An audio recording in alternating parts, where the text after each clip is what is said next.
Hey folks, it's me again, and got some finds. Nothing like huge in terms of volume, but I managed to make it to two collectible shows that are back on. Almost all of the COVID restrictions about indoor gatherings have been lifted now, so you're seeing a lot more collectible shows, antique shows, that sort of thing popping up. And I managed to catch two in one day. It was a lot of driving, like nearly 300, I think it was 280 something kilometers in one day, which for my American friends, I'm not even going to pretend I know what it is in miles, but it's probably over 100 miles. I don't know. I'm just guessing. I don't know these things. That's what Google's for. But yeah, I hit the first one early in the morning. Was the Toronto old book and paper show, which was held at the Witchwood Barns, and it's a great show. The Toronto Book and Paper has been going forever. Back when I was a wee lad and my parents were collectors, they used to we used to go to that one. And it's still going strong. Lots of dealers, lots of great stuff. It's sort of changed a little. I didn't see nearly as much in the way of trade cards. I did see a lot more movie poster things, so if that's your jam, it's a good place to hit. There were lots and lots of different amazing pieces. And then on the way back, which by the time I got out of there, it was 10 o'clock in the morning to go to the show, and by the time I got out, it was noon. Probably another hour and a half to drive to the Ancaster show, which is about halfway on the way back to my place. And yeah, I caught the tail end of that show, so I got there probably after 1 o'clock, 1:30. Usually the tail end of the day, I don't bother going, but I think I might change, because I tended to find that the dealers were a lot more willing to bargain at the end of the day. You might not get the great selection that you can get in the mornings when you're there first thing, but on the stuff that is left there at the end of the day, dealers are willing to work a lot more with you. So let's get into that. Oh, and I did hit a couple of thrift stores this week too. So you know what? We'll start with that stuff.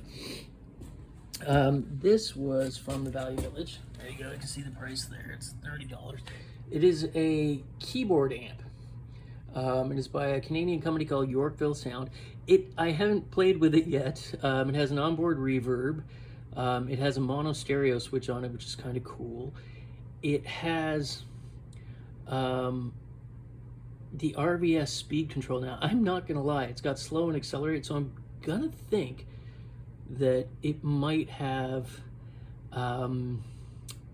a Leslie rotating speaker type effect in it, onboard thing, which is great. Basically, you plug your keyboards into this, or whatever. You could plug your amps or anything into it, your guitars or anything into it, and then the back has an output for two speaker cabinets that you can run off, or one if you wanted to just run it on mono. So it did power up in the store, and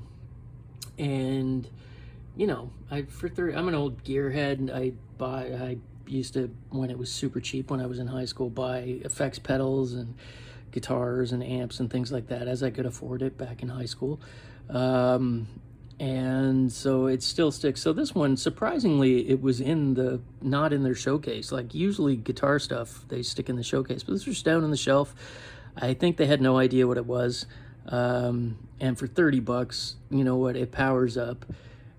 It'll be a cool thing. Even if I just, I've got a Yamaha, very early, rare Yamaha keyboard sitting over there. Even if I pair it with that, well worth picking up.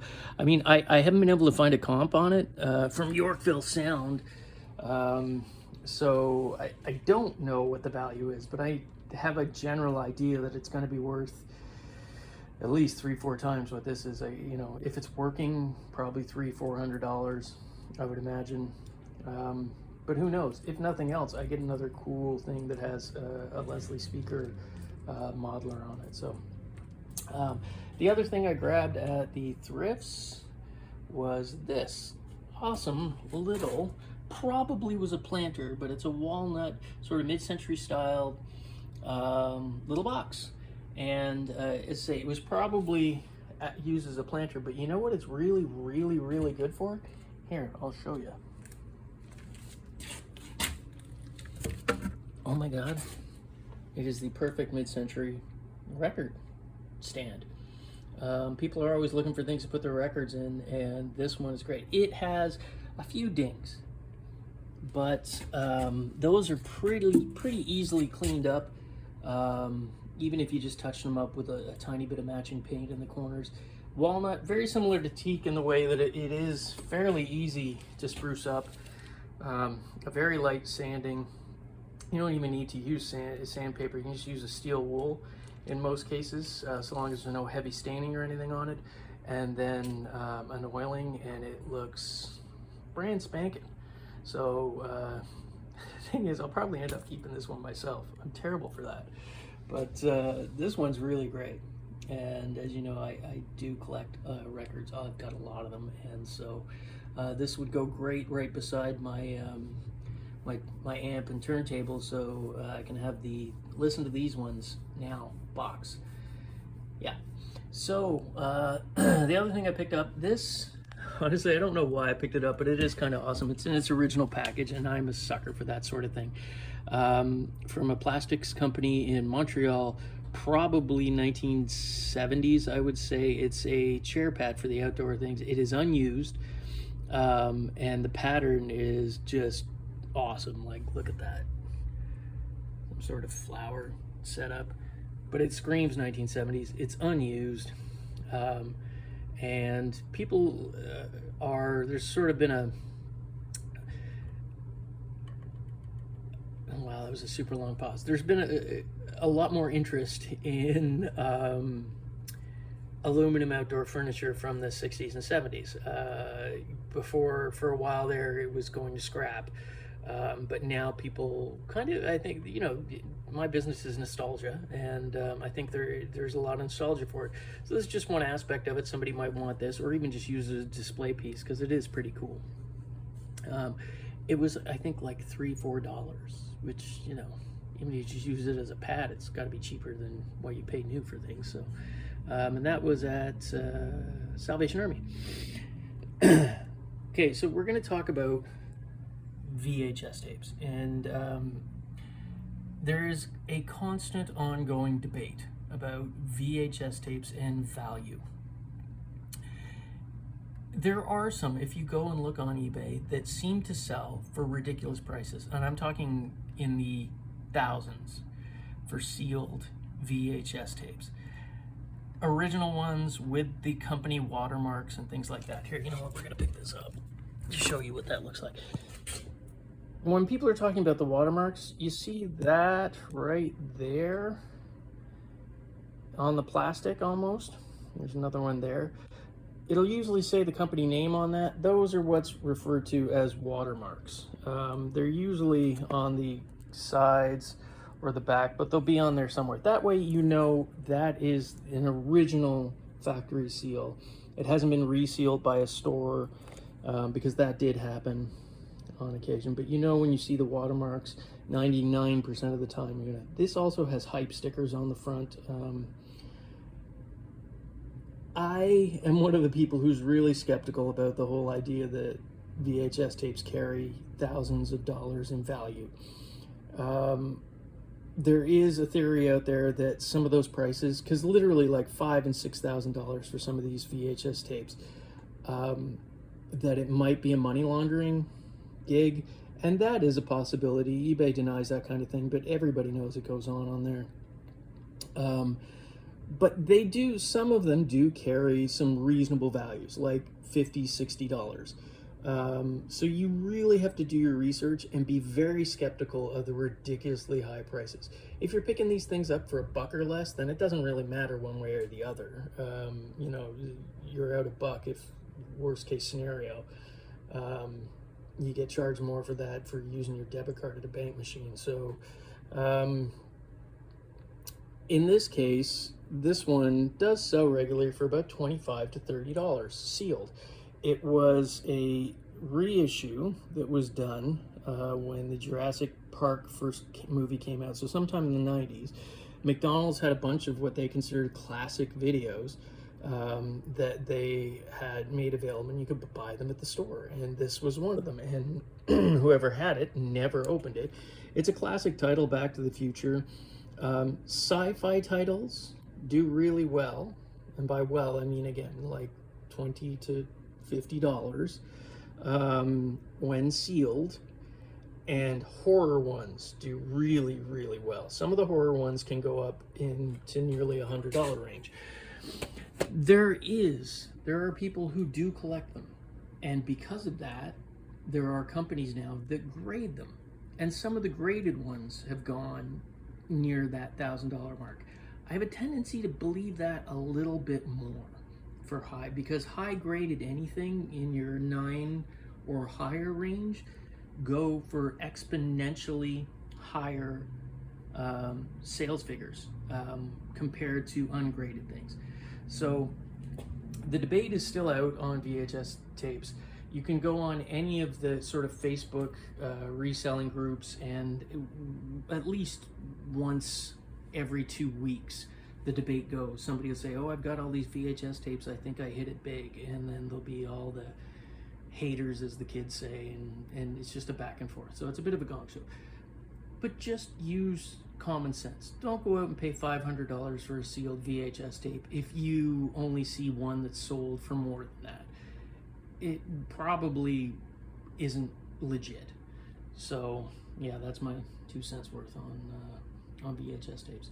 Do your research, do your comps, hit your sold button when you're doing your comps on eBay, so you can see what things are actually selling for, and sort of look to the middle grade. Don't look at the super high prices, because you're not likely to get that. Kind of ignore some of the really lower prices too, because it was usually somebody who didn't know what they had, and go for the middle ground. That's sort of how you do it sensibly. So I think that was it. The rest of this is all from the nostalgia shows. So so we'll go with the paper show first. One of the best finds that I had, and it's just worth it dollar wise, but also because I love this kind of stuff. I'm a bit of a music junkie. A dealer there had apparently bought out the estate from somebody who worked in the music industry for years. And that person had kept all of their Backstage passes. These things would have been, worth their weight in gold in 1985 to get Backstage at a Prince show. But he kept them all, and most of them still have their backs still on them, because usually they peeled these off and then you stuck them either on a lanyard or onto yourself, and you walked around with them. But these are all the great titles. They also had a few tickets on there. Now, like, here's a Teenage Head one. I love Teenage Head. Early REM. Oh, that's something different. And then I picked up a few like Roger Waters, Kim Mitchell, because it has the film on there, so they're probably shooting. This is an interesting one because it's 1983, and I don't know if you see that. It says Teenage Heads. When Teenage Heads signed with, oh man, I can't remember what label, they decided the label really encouraged them to change it from Teenage Head to Teenage Heads, so that it wouldn't upset people and might get more radio play. And they did it for one record, and apparently they regretted doing that. They felt kind of like they sold out, I guess. I might be putting words in their mouth. But that's for the Malibu Beach Party, which I don't know where that was, but it's pretty, the Shakers, Teenage Kicks, they're all local sort of Hamilton area bands from what I can tell. But yeah, there's just tons of stuff. Stone, Bon Jovi, Beach Boys. The earliest one is a 79 ABBA one somewhere in there. A bunch of Rush ones. Now, they initially had, I think it was $8 a piece on them, which is not really financially interesting in terms of you're not going to be able to, because they sell between, I've seen as high as 40 for some of these, but most sell in the 20 to 5 to $30 range. Some a bit higher, some a bit lower. But when I told the guy, I started looking, he said, $5 each. And I was like, well, for me, that's fine, just for my own collecting thing. But then I bundled a bunch together, and I don't think in the end it came out to around $3 a piece, which is a great price. There's money to be made in that still.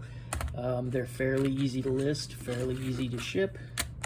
Oh, and they also had a few tickets from his shows, most of which were out of my price range. Like, that was something I didn't understand. The tickets, which are not, to me, not as rare as the are you know, not quite as rare. Yeah, man, I'm having troubles today with the English language. With regards to the backstage passes, they only gave out a few, maybe 40, 50 backstage passes a show, depending on the size of the show, more or less. But you know, for every person that was at a show, there was a ticket. So you know, there should technically be more tickets out there than backstage passes, but they had some big prices on it. But I did grab one because as a kid, I actually went to this. I was probably 8 or 9 years old in '79, so there you go, that tells you. Actually, no, I would have been 9 because my birthday is on the 11th of December, and this was the 20th. And it was when the treasures of Tutankhamun's tomb toured the world, and it stopped in Toronto at the AGO, and my parents took me to it, and it is still one of my favorite things, and I love this. Tutankhamun was a huge deal when I was a kid. I did projects on it and all kinds of things, and Egyptology was really cool.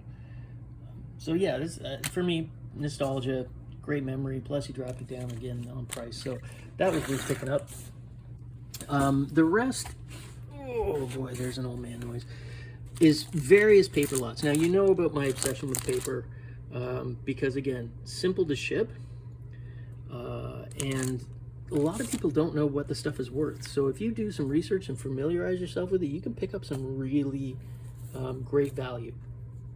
Like, you know, even these are paper dealers, and some of these things are going to be cheaper. Now, when you see prices like $10 on that, rarely do I pay sticker price, because I will buy whole stacks, as you can see here, and usually the price starts coming down, in some cases almost by half. And it's, for me, this is my bread and butter. I sell this stuff on eBay all day. That's a cool 1890s cabinet scene of tennis, people playing tennis. Cabinet pictures, original pictures like this of sports scenes are sometimes worth their weight in gold. People who collect early tennis images love this sort of thing, but it goes for all sports. So yeah, I just basically went through and bought a bunch of things. There's a Spalding price guide from '41, basketball hints from the B.F. Goodrich Rubber Company, the footwear division in Canada, and yeah, just all kinds of little advertising pieces. These are kind of cool too. These are Art Deco, would have been stand-up toys. Now there's one of battleships, probably the 1920s, just the graphics on them are kind of, you know, of that style. And there's the little metal stand, so you get up there to play with them. Like I said, sticker price, usually if I'm buying 5 or 6 more items, I'm looking at a 30 to 40% discount almost always. Even on this one, there's $8 on it, and I think they dropped it down to $5. It's a book of Montreal images, a souvenir book from Montreal from the 1890s. It's a great book. Great images on there. People love that sort of thing. So again, you got to do your research. You got to know your stuff. I've been doing this for, like I said, through osmosis, just being with my parents who were paper collectors, and being dragged to all the shows, you know, since I was a kid, and I'm in my 50s now. God, that's hard to say. So it takes a long time to learn, but if you're willing to do the work and put the research in, you can do well with paper. And people, largely because people ignore it, especially if you're doing garage sales and estate sales. Boxes of paper are literally sold for like $10 or less, and they're, you know, catalogs and all kinds of things in there. You can make thousands of dollars off of a single box of paper if it's the right stuff. So you do have to keep an eye on that. That's it for the paper show. but the last place I hit was on the way back. And this is, again, same kind of thing, late in the day. First thing I walked in was this uncut sheet. I believe it's 1986, might be 87, of O-Pee-Chee stickers, hockey stickers. Now, I have come across many uncut sheets of cards over the years from the 60s, 70s, and 80s. There's tons of 90s ones out there. And they sell fairly well. I had never seen an uncut sheet of stickers before, so I asked the guy, again, at the end of the day, what he wanted for it, and he's like, $5. I mean, $5, you know? You can't really go wrong. People often get these out and they will frame them, yeah, because it is huge. I'm not going to open the thing up, but it is a massive uncut sheet. Hundreds of cards on there, I would say. Well, maybe not even 100, but anyways, there's a lot of cards on there. How's that for specific? And so there, you know, $5, can't lose. And again, end of the day, the guy didn't want to take it home with him. It's one more thing he's got to store and move. So another one that was a great deal, they had $5 each on these, and they are Presto Magics from Return of the Jedi. Basically, they're like little color transfers that you rub onto a background scene to create your own. In this case, it was the Ewok Village. Now, there's 3 different in here. There's the Ewok Village, there is the Sarlacc Pit on there, and where's the other one? There was one more. Oh yeah, Jabba the Hutt's setup. So there are a bunch of them. They had $5 each on there. And the total came to, when I said, you know, I'll take them all that they had, because even at $5, that's a pretty good deal. The person dropped it down to, I think it was somewhere near like $2.50 a piece across the board when I bought them all. $2.50, like, I don't know if you can buy a coffee for that anymore. So, and you can't resell a coffee, but you can resell these. Also, I'll probably keep a few for my own collection because I love stocking stuff. So again, that was a great pickup. And you know, if you do a quick comp search, you'll see that sets of the 3 people who put the 3 sets together are selling for $45 and you know, dollars a piece. So, well, not a piece, but for a set of 3. So that I sell 3 of these, and it more than almost doubles what I paid for the whole lot. So another great find were these. Back in the day, can't remember the exact things, it was like 1960s, probably 65, 66, maybe a little later. They used to put coins in all kinds of things, these collector coins. They were in Sheriff Jello and potato chips and all kinds of different things. They had covered all kinds of subjects. The Canadian ones mainly were covered by, you had hockey, but down in the States, there were CFL ones too. Can't forget about that. But in the States, they had football, they had baseball, they had space. In Canada, you saw ones that were obviously the hockey, the CFL football. There was airplanes, cars. The airplanes and cars, fairly common. Full sets still bring a bit of money, but not a great deal. But there were harder ones to find, like the dogs. There was a set of fish. But what you don't find so often, and I come across these on a regular basis, I think I've got at least a full set packed away somewhere, are the shields. You had to send away to the company to get these display shields that would hold the coins.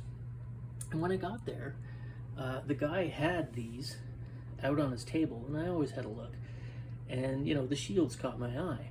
And all the dog coins had fallen out of the shield and were in the bottom of the bags.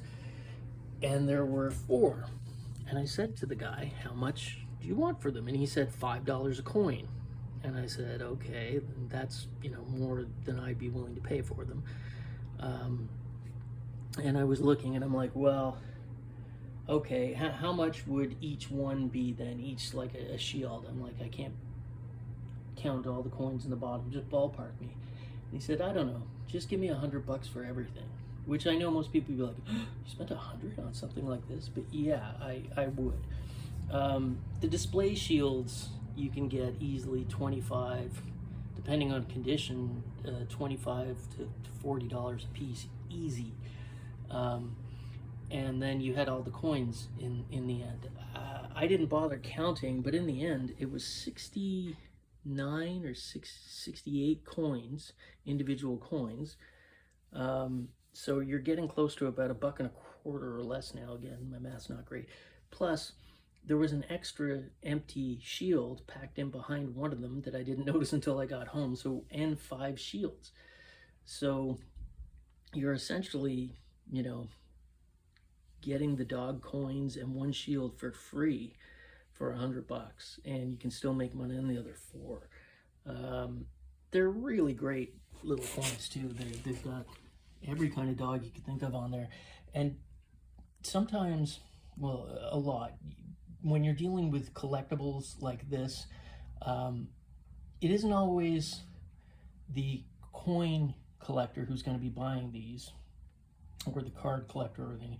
It's the subject matter, and in this case, dogs. On eBay, they have a whole section with collectibles for every individual breed. So somebody who, let's say, breeds bulldogs or has bulldogs might be willing to pay more for this than its value as just a Humpty Dumpty Dog coin to somebody who collects Humpty Dumpty Dog coins. So that's something you always have to keep in mind too. When you're buying, especially paper items and smaller collectible items, it isn't always about that item itself, but it's the subject matter that it covers could put it into you know, a crossover collectible type situation where you have 3 or 4 different people who are interested in it, and therefore the price goes up a bit. Something to keep in mind. Second to last thing here, again, end of the day, these are vintage 1980, I can't remember what year, probably, I think these were from, yeah, these were from the Empire series of die casts that were released. Now the person has 12 and 18 on them. And, you know, they sell, especially the Slave 1 sells for around 40 on eBay. The Cloud Car, not quite as much, but still, they're in nice shape. This plastic along here yellows horribly. This one is started, but it's not terrible. So finding one that's in nice shape like this is a little harder to come across. They had 12 and 18 on them. End of the day, I said, how much, can you give me a little break on the 2? And the person just said 20 bucks, so 10 bucks a piece. Vintage diecast Star Wars, yeah, $10, I'll buy it all day. So that was a good thing. But my favorite thing of the day was this. They have reissued these now. They were originally put out by Audio Technica in the, I want to say 1980s, but it might be late 70s. They came in yellows, blues, all different kinds of colors. This is the Sound Burger. It is a tiny portable record player. You dropped your turntable, your record on there. It's battery operated, although you could, it does have a wall wart fixture where you can plug it in, but I don't have that. It does run on the batteries, and you could have your little portable record party outside. This original one, I have seen prices anywhere from $400 to over $800. This one doesn't have the box, but it has the original carrying case, which is fairly scarce. You don't see too often. And it's in a fairly desirable color, that bright red. People seem to like it. And it is in really nice shape. No scratches to it, no cracks in the plastic, and fully functional. I picked it up, I think it was either $75 or $95. And again, at the end of the day, I think they had a much higher price on it at the start, and then at the end of the day they dropped it down, because, you know, a lot of dealers are the type of people, they'll do one show a year and they don't want to have this stuff packed up waiting for that 1 year show to come, so they'll be willing to work. So that is a great thing. Again, I have to decide, do I want to keep it for myself, or do I want to sell it? I think this one I'm probably going to end up selling, because the money just is, you know, fairly significant justify me keeping it as just a little trinket piece for myself. But man, super cool. Again, you might be able to find these occasionally popping up in places like garage sales. I think if it shows up in a thrift store, they're going to look it up and they're going to jack the price up. They have reissued it. I don't think it's called the Sound Burger, but it looks, I think they use the exact same models and molds because it looks almost identical. I think it was Crosley that redid it. But there's always people looking for the original. So that is it for this week. The weather outside is getting, there's a nice swing, sunny and fairly nice out there now. So I think in the next couple of weeks, fingers crossed, we don't get too much rain, there might be garage sales, which, as anybody who does this knows, that is, that's the jam. It's the ultimate treasure hunter, garage sales, because you never know what you're going to find at them. So hopefully in the next couple of weeks here in Southern Ontario, that weather will change and we'll be able to get to more and more of these. But that's it for this week. If you enjoy this content, if you guys could hit the like button and try to subscribe, or if you know a friend who's interested in this stuff and maybe make the suggestion for them to come on over and look at the channel, it'd be great.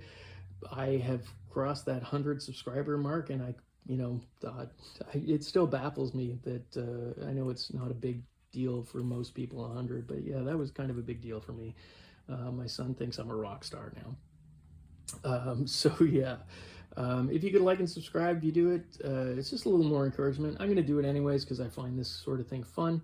But yeah, any kind of encouragement would be great. Comments are always welcome too. Always willing to answer any questions on there. And yeah, if you happen to be in Dunnville, Ontario, or anywhere near here, why don't you all just drop by the store? We're kind of the only nostalgia collectible store in town, so you can't miss us. We're dead center. That'd be great. All right, thanks very much. Hope you all find some treasures in the next couple of weeks. Bye.